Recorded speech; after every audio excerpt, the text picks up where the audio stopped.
बांग्लादेश की फजाइया, बांग्लादेश के पायलट दुनिया के बेहतरीन पायलट हैं, इसमें कोई शक नहीं है। पाकिस्तान के साथ ताल्लुकात बेहतर हो रहे हैं बांग्लादेश के, और बांग्लादेश की फजाइया और पाकिस्तान की फजाइया मिलकर मशकें करने जा रही हैं। हो सकता है ये खबर आने के बाद भारत को इसकी भी तकलीफ हो, क्योंकि भारत नहीं चाहता कि पाकिस्तान और बांग्लादेश इस तरह से करीब आ सके, खास तौर पर जंगी प्रैक्टिस करें, ये तो बड़ा ही उनके लिए एक चैलेंज होगा। बिल्कुल, और ये होने जा रहा है। पाकिस्तान की फजाइया और बांग्लादेश की फजाइया मिलकर मशकें करने जा रहे हैं और भारत को पैगाम देने जा रहे हैं कि भाई भाइयों से कभी भी जुदा नहीं होते। तो आज इसी हवाले से वीडियो है। वीडियो की तरफ बढ़ने से पहले आप दोस्तों से गुजारिश है, अगर आप चैनल पे नए हैं तो चैनल को सब्सक्राइब करें, साथ बने बेल आइकॉन को भी दबाएं ताकि आपको वीडियो का नोटिफिकेशन सबसे पहले मिलता रहे। चलें वीडियो शुरू करते हैं जी। 1 2 3 गो। अस्सलाम वालेकुम, this is ODA foxtrot from defence outpost. तो आज हम लोग एक काफ़ी इंटरेस्टिंग टॉपिक के बारे में बात करने वाले हैं। कुछ रिपोर्ट्स आ रही हैं कि पाकिस्तान एयरफोर्स और बांग्लादेश एयरफोर्स आने वाले टाइम में एक लार्ज स्केल एरियल एक्सरसाइज को होल्ड कर सकते हैं। इसके मुतालिक आज हम डिस्कशन करेंगे और इससे रिलेटेड जो तमाम टॉपिक्स हैं, वेरिएशंस हैं, उनको भी हम देखेंगे। तो वीडियो में आगे बढ़ने से पहले अगर आप लोगों ने अभी तक चैनल को सब्सक्राइब नहीं किया तो please make sure to like this video and do subscribe the channel. अब हम सबको पता है कि कैसे बांग्लादेश की जो पिछले चंद महीनों में सिचुएशन है वो कैसे चेंज हुई है, कैसे वो मुल्क जो है वो प्रो इंडिया से प्रो पाकिस्तान बन गया है। उसकी पॉलिसीज जो है पाकिस्तान के साथ अलाइन हो रही हैं और इंक्रीजिंगली बांग्लादेश जो है वो डिप्लोमेटिकली पाकिस्तान के साथ इंटरेक्शन करने की कोशिश कर रहा है। और यहाँ से पाकिस्तान भी हर किस्म की कोशिश कर रहा है कि डिप्लोमेटिकली और वैसे भी बांग्लादेश के जो हमारे साथ ताल्लुकात हैं उनको बेहतर से बेहतर किया जाए, क्योंकि बांग्लादेश का और हमारा जो रिलेशन है वो सिर्फ डिप्लोमेटिक टाइज तक नहीं है। ये दोनों किसी दौर में एक मुल्क हुआ करते थे, तो इस वजह से इन चीजों को डिप्लोमेटिक टाइज से आगे रख कर पाकिस्तान जो है वो इनको तरजीह दे रहा है। इसी में कल से जो है कुछ मीडिया रिपोर्ट्स आ रही हैं कि पाकिस्तान एयरफोर्स और बांग्लादेश एयरफोर्स जो है वो एक एक्सरसाइज होल्ड कर सकते हैं। अब ये जो एक्सरसाइज होल्ड करना है इसके काफी सारे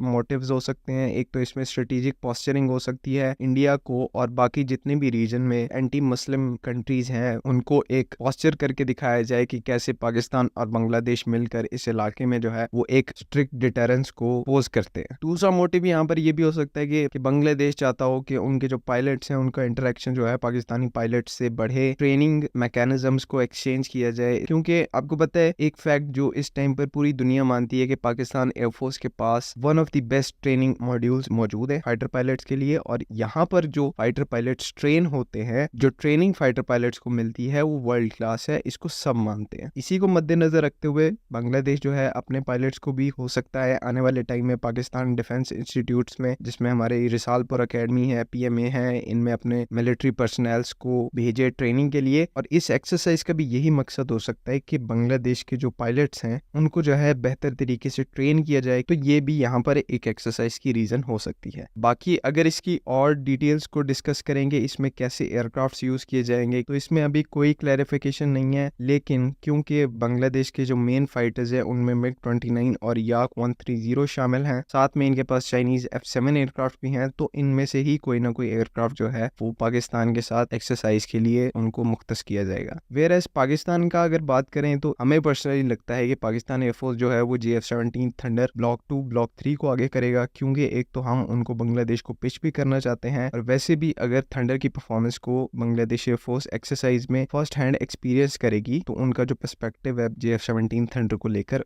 वो जो है इंक्रीज होगा। और साथ में जो है वो J-10C को भी इस एक्सरसाइज के अंदर इंक्लूड किया जा सकता है, क्योंकि बांग्लादेश जो है वो पोटेंशियली J-10C को भी एक्वायर करने का सोच रहा है। तो इसमें ये दो एयरक्राफ्ट्स मेनली पार्टिसिपेट करते हैं। लेकिन हमारे तौर पर जो हमारा ख्याल है कि पाकिस्तान एयरफोर्स जो है JF-17 थंडर को यहाँ पर फ्रंट लाइन फाइटर के तौर पर इस एक्सरसाइज में यूज करेगी। तो ओवरऑल ये जो एक्सरसाइज है अगर ये फ्यूचर में मल्टीरियलाइज होती है और चीज़ें बाकी ही साबित होती हैं जैसे कि रिपोर्ट्स में इंडिकेट की जा रही हैं, तो ये बहुत ही इसका सिग्निफिकेंट स्ट्रेटेजिक इम्पैक्ट होगा इस पूरे रीजन के अंदर, क्योंकि फिर सबको पता लग जाएगा कि वाकई ही बांग्लादेश और पाकिस्तान के दरमियान जो कोऑपरेशन है वो इंक्रीज हो रही है। तो जी व्यूवर, ये थी वीडियो और आपने देखा कि जब बात करें 1947 की तो उसके बाद पाकिस्तान के पास जो अकेडमी थी वो बेहतरीन थी, दुनिया की मायानाज अकेडमी थी जहां पर पायलट तैयार होते थे।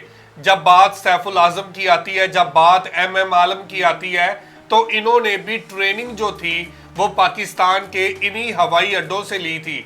और आज भी बांग्लादेश के साथ जब हमारे ताल्लुकात बेहतर हो रहे हैं तो ये कोशिश की जा रही है कि पाकिस्तान के जो नए तैयारे हैं इनके इंट्रोडक्शन भी बांग्लादेशियों को होना चाहिए। बांग्लादेशी पायलट इनसे भी मुतारफ होने चाहिए और बांग्लादेश और पाकिस्तान के पायलट मिलकर मशकें करें और दुनिया को एक पैगाम दें कि पाकिस्तान और बांग्लादेश एक साथ है। पाकिस्तान के जो बांग्लादेश के साथ ताल्लुकात है वो एक अलग लेवल के हैं, क्योंकि एक टाइम पे हम लोग एक मुल्क रहे हैं, हम लोग एक साथ रहे हैं, हम लोग भाइयों की तरह रहे हैं, हम लोगों ने इकट्ठे आज़ादी हासिल की है और एक साथ जिंदगी गुजारी है। और आज ये टाइम है कि हम लोग एक दफ़ा फिर यकजान होकर दुनिया को पैगाम दें कि बांग्लादेश हो या वो पाकिस्तान हो, ये एक साथ है, ये एक भाई है, ये एक जिस्म का हिस्सा है। और इस्लाम के अंदर मुसलमान का भाई है, तो इस लिहाज से भी बांग्लादेश हमें दूसरे ममालिक से ज़्यादा अजीज़ है। बिल्कुल ऐसा ही है। पाकिस्तान ने बहुत ज़्यादा कोशिश की है कि बांग्लादेश और पाकिस्तान के ताल्लुकात बेहतर हो जाएं, और बांग्लादेश भी उसी तरीके के साथ कोशिश कर रहा है। ख़ास तौर पर जब से डॉक्टर मोहम्मद यूनुस की हुकूमत आई है तो उन्होंने बहुत ज़्यादा मुआहदे किए हैं, और पाकिस्तान और बांग्लादेश के लोग हैं उनके दिलों के अंदर एक दूसरे के लिए मोहब्बत है। और अब तो हुकूमतों की भी एक दूसरे के साथ बनती है और मोहब्बत हो गई है। और ख़ास तौर पर अब जब आर्मी एक दूसरे के साथ मर्ज हो जाएगी, पाकिस्तान की आर्मी बांग्लादेश की होगी, बांग्लादेश की आर्मी पाकिस्तान की होगी, एक दूसरे का साथ देंगे, एक दूसरे के लिए लड़ेंगे। और अल्लाह ना करे अगर कल को मुश्किल आती है बांग्लादेश के ऊपर, तो पाकिस्तान की आर्मी बांग्लादेश के साथ खड़ी होगी और पाकिस्तान के साथ बांग्लादेश की आर्मी खड़ी होगी। तो आपका क्या ख्याल है कि बांग्लादेश के जो फिजाई अड्डे, जो वहाँ पर जो मशकें होनी है, वो पाकिस्तान के अंदर होंगी या बांग्लादेश में जाना पड़ेगा? नहीं, ये मशकें पाकिस्तान के अंदर होंगी और बांग्लादेश के पायलट पाकिस्तान में आएंगी। तो वसीम भाई, मैं आपको एक बात बता दूं, कहते हैं कि दुनिया में एक दोस्त ऐसा होना चाहिए कि जब भी आप पे मुश्किल वक्त आए, आपकी तरफ कोई मुश्किल आए, तो आपका दोस्त आपके आगे खड़ा हो। बिल्कुल। उन मुश्किलात को देखकर वो आपको घबराने ना दे, बल्कि आपकी मुश्किलात का मुकाबला करे।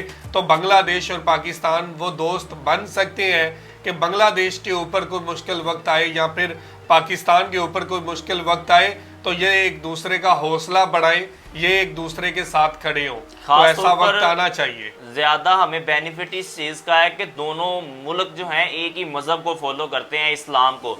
और इस्लाम एक ऐसा मज़हब है जिसके अंदर जो बंदा दाखिल हो जाता है वो एक दूसरे का भाई बन जाता है। और आज जो हम लोग भाईचारा दिखा रहे हैं, पिछले कुछ सालों के अंदर एक कशीदगी चलती आ रही थी, नफ़रतें थी, कुछ साजिशी टोलों की वजह से नफ़रतें बढ़ती गई। और अब जबकि एक ऐसा सिलसिला चला है कि मोहब्बतें आपस में बढ़ रही हैं, तो ख़ास तौर पर ये इस तरह का निज़ाम होना चाहिए। आपने जो बात की कि एक दोस्त ऐसा होना चाहिए, और पाकिस्तान के लिए बांग्लादेश ऐसा दोस्त साबित हो सकता है और बांग्लादेश के लिए पाकिस्तान साबित हो सकता है। और दूसरे जो ममालिक हैं ख़ास तौर पर वो अपने मफादात को नज़ेरे असर रखते हैं, जैसे भारत हो गया, चीन है या अमेरिका है। हर बंदे को अपना मफाद ज़्यादा ज़रूरी होता है, लेकिन बांग्लादेश और पाकिस्तान एक दूसरे के साथ अगर जुड़ते हैं तो एक इस्लाम के नाम पर जुड़ेंगे, मज़हब के नाम पर जुड़ेंगे और भाईचारा इनका मजबूत होगा। बिल्कुल। और प्रोपेगेंडा करने वाली जो एजेंसियां हैं, जो साजिशी लोग हैं, उनकी पहचान बांग्लादेश को भी हो चुकी है और पाकिस्तान को भी हो चुकी है। तो हो सकता है कि बांग्लादेश पाकिस्तान करीब आए और इन साजिशों से बच कर रहेंगे। तो ये थी आज की वीडियो। आप इस वीडियो के बारे में क्या कहना चाहते हैं ज़रूर कमेंट करके हमें बताइएगा। बहुत शुक्रिया।